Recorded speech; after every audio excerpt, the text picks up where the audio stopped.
আমি তখন হাসতে হাসতে আল্লাহর কাছে ভীষণ সন্তুষ্টি নিয়ে পৌঁছতে চাই। 18 ডিসেম্বর 2025, ঘড়ির কাঁটায় রাত 10:45। সিঙ্গাপুরের একটি হাসপাতালের আইসিইউ বেডে যখন শরীফ ওসমান হাদির হৃদস্পন্দন থেমে গেল, ঠিক সেই মুহূর্তেই থমকে গেল 16 কোটি মানুষের স্পন্দন। লাখো মানুষের আকুতি, রাষ্ট্র আর বিদেশি ডাক্তারদের শত চেষ্টা সব ব্যর্থ করে দিয়ে তিনি চলে গেলেন এক না ফেরার দেশে। কিন্তু এই মৃত্যু কি কেবল একজন মানুষের প্রস্থান, নাকি বাংলাদেশের ইতিহাসের চাকা এক ভয়ঙ্কর অনিশ্চিত গন্তব্যের দিকে ঘুরে যাওয়ার সংকেত? আজ বাংলাদেশ এক আগ্নেয়গিরির ওপর দাঁড়িয়ে, যার লাভার স্রোত এখন পুরো রাষ্ট্রকে কাঁপিয়ে দিচ্ছে। শুরু হয়েছে এক নতুন ভয়ঙ্কর যুগ। হাদিকে হারিয়ে শোকে আজ পাথর তার অনুসারীরা, আর সেই শোক পরিণত হয়েছে চরম ক্রোধে। উত্তাল হয়ে উঠেছে ধানমন্ডি 32। ভাঙচুর আর আগুনের কবলে পড়েছে সংবাদপত্রের কার্যালয়গুলো। পুরো বাংলাদেশ এখন এক থমথমে রণক্ষেত্র। হাদির গড়া ইনকিলাব মঞ্চ আগেই ঘোষণা দিয়েছিল, তার কিছু হলে অচল হবে দেশ। সেই কথা রাখতেই গভীর রাতে শাহবাগ পরিণত হয়েছে এক জনসমুদ্রে।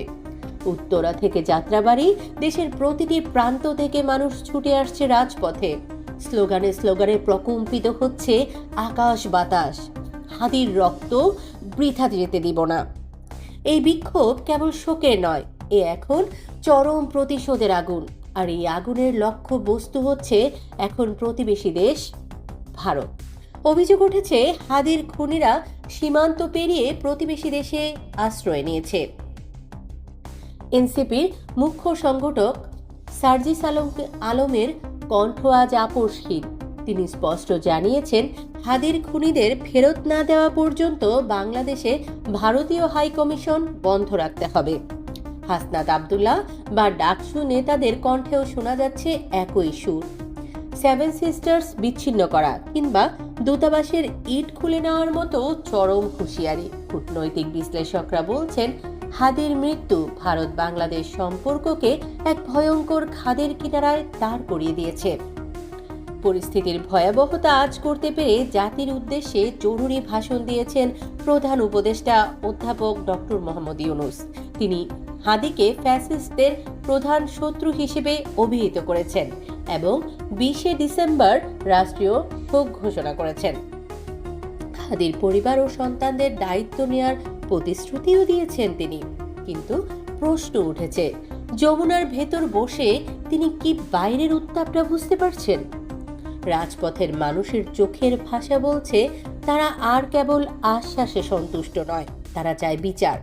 হাদির স্বপ্ন ছিল আসন্ন নির্বাচনে অংশ নিয়ে নতুন বাংলাদেশ গড়া। সেই স্বপ্ন এখন অপূর্ণ, আর এই স্বপ্ন ভঙ্গের দায় এখন গোটা রাষ্ট্রের।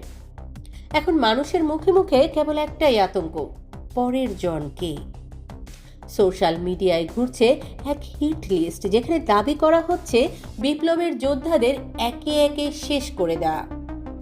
এই নিরাপত্তাহীনতা এতটাই প্রখর যে ব্যারিস্টার ফুয়াদ থেকে শুরু করে বিএনপি নেতা জাকির খানের মতো ব্যক্তিরাও এখন প্রাণের নিরাপত্তা চাইছেন।